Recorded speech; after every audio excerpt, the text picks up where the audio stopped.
हाय दोस्तों, कैसे हैं आप लोग। आई होप आप सब ठीक ही होंगे। दोस्तों, कोविशील्ड वैक्सीन को लेकर बहुत सारी खबरें आपको सोशल मीडिया पर या फिर यूट्यूब पर काफी सारी बातें इसके रिलेटेड आपको मिल जाएंगी। और ये बहुत तेजी से ये जो न्यूज है फैली थी।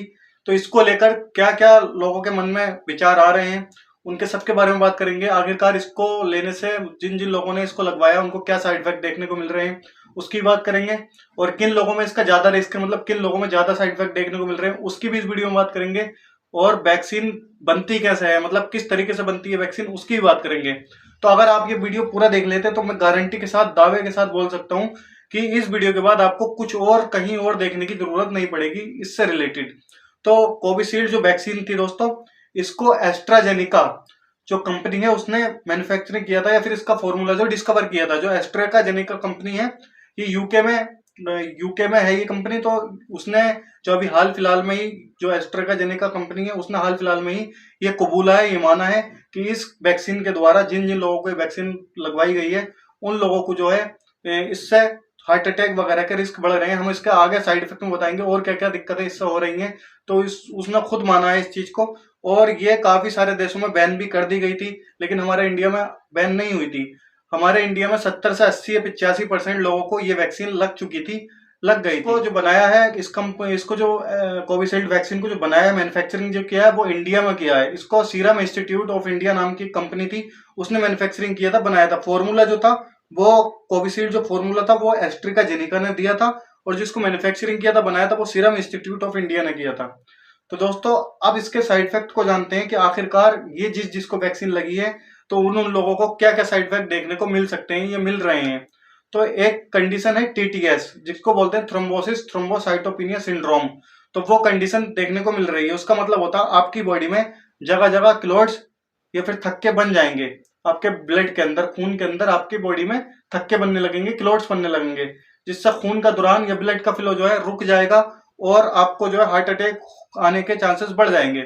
इसके अलावा दूसरा थ्रोम्बोसाइटोपिनिया है इसमें। तो थ्रोम्बोसाइटोपिनिया का मतलब होता है कि आपके ब्लड के अंदर, आपके खून के अंदर जो प्लेटलेट्स का लेवल है वो काफी ज्यादा डाउन चला जाता है।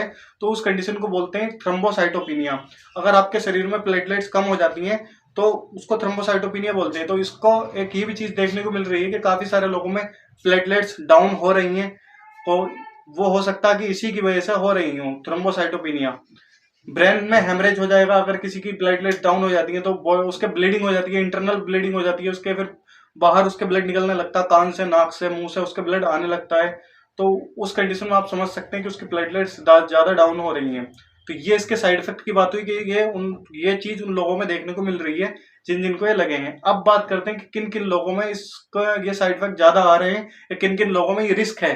तो यहाँ तक अगर आप बने हुए हैं तो यहाँ से और ध्यान लगाकर वीडियो को देखें, क्योंकि आपको अगर हो सकता आप इस वीडियो के माध्यम से, इस वीडियो के थ्रू अपने किसी रिलेटिव को, अपने किसी फ्रेंड को, अपने फैमिली वालों को अगर दिखाएंगे या उनको शेयर करेंगे तो हो सकता आपकी वजह से उन लोगों को जो है इस चीज का बेनिफिट्स मिल सके, या फिर वो इस चीज को समझ सकें जो हम आपको बता रहे हैं। तो इस वैक्सीन का जो रिस्क है दोस्तों, ओल्ड एज वाले लोगों में ज्यादा दिख रहा है। जो कि 40, 45, 50 साल से ऊपर के लोग हैं उनमें ज्यादा देखने को मिल रहा है। इसके अलावा जिनकी प्लेटलेट्स कम रहती थी तो उन लोगों को हो रहा है, या फिर जिनकी इम्यूनिटी कमजोर रहती थी उन लोगों को भी ये दिक्कत हो सकती है। ब्लड जल्दी क्लॉट हो जाता है जिस किसी का, तो उनको भी ये समस्या का सामना करना पड़ सकता है। इसके अलावा डेंगू वाले जो मरीज होते हैं उनकी प्लेटलेट जल्दी डाउन होती है, तो उन लोगों को भी समस्या का सामना करना पड़ता है, उनको भी ये साइड इफेक्ट दिख सकता है। अब बात करते हैं कि आखिरकार वैक्सीन बनती कैसे है। तो वैक्सीन बनने के पीछे दोस्तों बहुत सारी लंबी कहानी होती है। उसमें तो हम आपको शॉर्ट तरीके से बता देते हैं कि इसमें 4-5 तरीके के फेसेस होते हैं। क्लिनिकल फेस, क्लिनिकल ट्रायल होते हैं इसके अंदर। जब कोई भी वैक्सीन बनती है, जब कोई भी टीका तैयार होता है, तो उस कंडीशन में 4 से 5 फेज जो है होते हैं उस वैक्सीन को बनने के।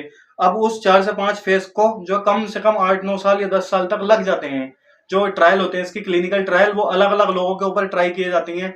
जैसे ये वैक्सीन बनने से पहले जो है, मार्केट में लाने से पहले अलग अलग लोगों के ऊपर ट्राई की जाती है कि किसको क्या साइड इफेक्ट दिखेगा, किसको कोई साइड इफेक्ट दिखेगा नहीं दिखेगा। तो उन सब चीजों में क्लिनिकल ट्रायल किए जाते हैं काफी सारे, 4 से 5। तो उसमें फेजेस होते हैं क्लिनिकल ट्रायल के अंदर, जिसमें आपको ह्यूमन को लेकर उनके ऊपर ट्रायल होता है। तो फिर उसके बाद ये ड्रग हो या फिर कोई वैक्सीन हो, वो मार्केट में उतारी जाती है। मार्केट में उतारने के बाद भी उसको सुपरविजन, मतलब जो कंपनी उसको बनाती है, पोस्ट मार्केटिंग फेज जिसको बोला जाता है, उसमें मार्केट में उतरने के बाद भी उसको देखा जाता है कि कहीं इसका साइड इफेक्ट तो नहीं मिल रहा लोगों के बीच, कहीं कोई एडवर्स इफेक्ट तो नहीं मिल रहा, तो उन सब चीजों को देखा जाता है। अगर सब कुछ सही होता है तो कुछ सालों के बाद जो कंपनी उसको छोड़ देती है, फिर कोई प्रॉब्लम नहीं होती है। लेकिन ये जो वैक्सीन बनी, कोविशील्ड जो वैक्सीन बनी दोस्तों, ये 3 से 4 महीने के अंदर वैक्सीन मार्केट में आ गई। अब आप खुद ही हिसाब लगा सकते हैं कि जो चीज 4 महीने में और 8 साल में कितना डिफरेंट होता है, बहुत ज्यादा डिफरेंट होता है। तो इसके क्लिनिकल ट्रायल जो है वो पूरे नहीं हुए थे अच्छे से। अब अगर क्लिनिकल ट्रायल पूरे नहीं होंगे तो उस कंडीशन में ये आपके लिए घातक हो सकती है। तो आप खुद ही अपना दिमाग लगाकर सोच सकते हैं कि जो कोविशील्ड वैक्सीन है 3 से 4 महीने में ये मार्केट में आ गई थी। अगर आपको जानना है दोस्तों कि आपके वैक्सीन लगी है और तो आपको उसके साइड इफेक्ट से कैसे बचना है, तो हम इसके नेक्स्ट वीडियो में कल अपलोड करेंगे एक वीडियो। उस वीडियो से को अगर आप देखते हैं तो आप बच सकते हैं इसके साइड इफेक्ट से, कि आपको किस साइड किन किन बातों को ध्यान में रखकर इसके साइड इफेक्ट से बचा जा सकता है। वो वीडियो मैं कल डालूंगा।